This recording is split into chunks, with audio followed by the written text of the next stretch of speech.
नमस्कार, मी आनंद पोहनेरकर आपल्या सर्वांचं महाराष्ट्रवाणी बातमीपत्रात स्वागत करतो। पाहूया आजच्या ठळक घडामोडी।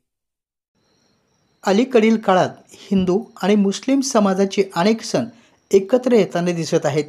हे एक प्रकारे एकात्मतेचे प्रतीक आहे असेच म्हणावे लागेल। अशावेळी समाज बांधवांनी एकीने सण साजरे करावेत, पण सण साजरे करत असताना कुठेही गालबोट लागणार नाही याची सर्वांनी काळजी घ्यावी। कुठे अनुचित प्रकाराची खबर मिळाल्यास त्याची माहिती पोलिसांना तात्काळ द्यावी असं आवाहन जिल्हाधिकारी रघुनाथ गावडे यांनी केलं आहे।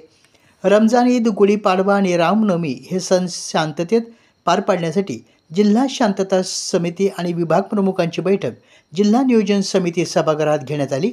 यावेळी जिल्हाधिकारी बोलत होते।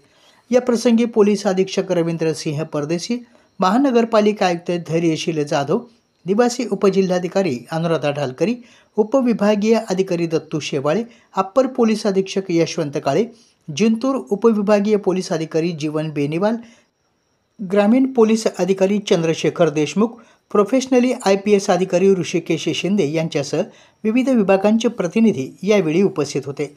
यावेळी बोलताना पोलीस अधीक्षक रवींद्र सिंह परदेशी म्हणाले, रमजान ईद, गुढीपाडवा आणि रामनवमी हे सण दोन्ही समाजाने सामंजस्याने आणि आनंदाने साजरे करावेत। पोलीस प्रशासन परिस्थितीवर बारकाईने लक्ष ठेवून आहे। समाजकंटकांनी सामाजिक सलोखा बिघडण्याचे काम केल्यास त्यांच्याविरुद्ध कडक कारवाई करण्यात येईल।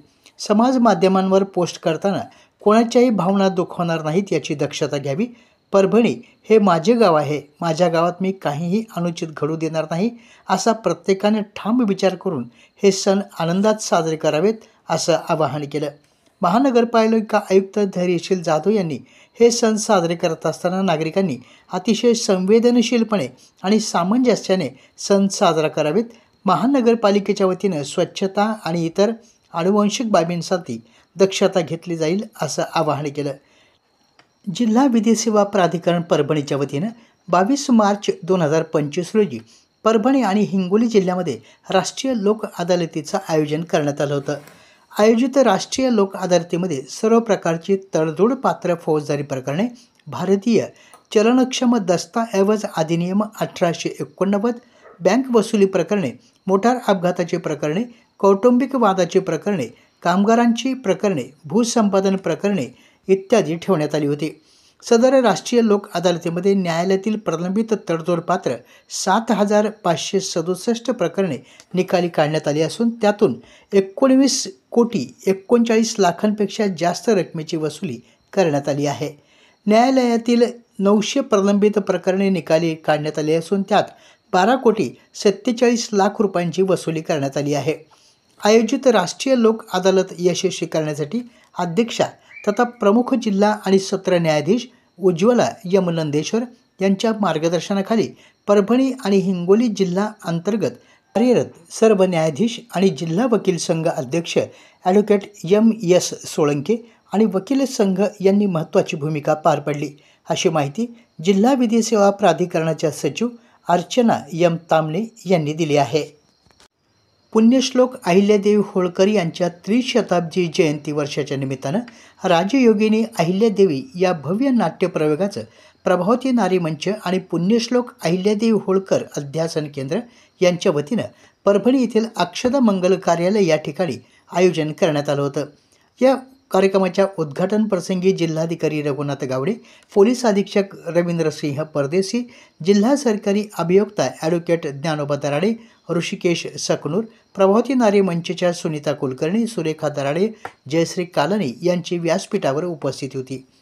यावेळी नाट्यप्रयोगामध्ये पुण्यश्लोक अहिल्यादेवी होळकर यांचे जीवनावर आधारित विविध पैलूंना स्पर्श करण्यात आला। नाट्यप्रयोगासाठी शेकडो प्रेक्षकांनी आपली उपस्थिती दर्शवत या नाट्यप्रयोगाची शोभा वाढवली। शस्त्रांचा त्याग करून गौतम बुद्धांना शरण जात संपूर्ण आशिया खंडात 84,000 स्तूप निर्माण करून बुद्ध तत्त्वज्ञानाचा प्रसार आणि प्रचार केला त्या महान प्रियदर्शी चक्रवर्ती सम्राट अशोकांच्या जयंतीनिमित्ताने रिपब्लिकन कामगार सेनेच्या वतीनं दिनांक 25 मार्च रोजी परभणी शहरातील छत्रपती शिवाजी महाराज पुतळ्याजवळ सम्राट अशोक जयंती महोत्सवाचं आयोजन करण्यात आलं होतं। या सोहळ्यास पूज्य भदंत मुदितानंद थेरो, पूज्य भदंत पी धम्मानंद भंते मोगलायन भंते धम्मदीप थेरो यांच्यासह रिपब्लिकन सेना महाराष्ट्राध्यक्ष युवराज बनसोडे, राज्य संघटक यशवंत भालेराव यांची उपस्थिती होती। यावेळी प्राचीन बौद्ध स्तूप धम्मलिपी लेणी अभ्यासक सागर कांबळे यांनी आपले विचार व्यक्त केले। या कार्यक्रमास महेंद्र सानके, आशिष वाकोडे, मंगेश उबाळे, पांडुरंग सरकटे, अरविंद पांडे, गणेश कांबळे, सुनीता साळवे, संजय गायकवाड यांची उपस्थिती होती। परभणीपासून जवळ असलेल्या पारवा शिवारातील आखाड्यावर 3 जानेवारी 2025 रोजी अज्ञात इसमांनी पीडित महिलेवर अत्याचार करून तिच्या पतीला मारहाण करून घरातील दागिने चोरून नेले होते। या प्रकरणी गुन्हा देखील नोंद झाला होता। या गुन्ह्यातील फरार आरोपी वारुशी उर्फ विष्णुवर्धन उर्फ अजित बसवराज पवार, राहणार वाळूज पन्ना कॉलनी, छत्रपती संभाजीनगर, हा सध्या पूर्णा येथील रेल्वे पटरी परिसरात लपून बसल्याची माहिती स्थानिक गुन्हा शाखेच्या पथकाला मिळाली होती। त्या अनुषंगाने आज दिनांक 25 मार्च रोजी पथकानं सापळा रचून आरोपी वारुशी यास ताब्यात घेतलं। या प्रकरणाचा पुढील तपास पोलीस स्थानक ग्रामीणचे श्रीकांत डोंगरे हे करत आहेत। सदर कारवाई पोलीस अधीक्षक रवींद्र सिंह परदेशी यांच्या मार्गदर्शनाखाली अप्पर पोलीस अधीक्षक यशवंत काळे यांच्या नेतृत्वात स्थानिक गुन्हा शाखेचे पोलीस निरीक्षक विवेकानंद पाटील, पथकातील सहाय्यक पोलीस निरीक्षक मुत्तेपोड, ASI चट्टे, हनुमंत जक्कावाड, सुग्रीव केंद्रे, निलेश भुजबळ, किशोर चव्हाण, जमीरुद्दीन फारुकी, गजानन क्षीरसागर, शरद सावंत, गणेश कौटकर यांनी केली आहे। आपल्या जिल्ह्यातील अपडेट बातम्या पाहण्यासाठी आमच्या महाराष्ट्रवाणी या चॅनलला लाईक करा, सबस्क्राईब करा आणि शेअर करा। धन्यवाद।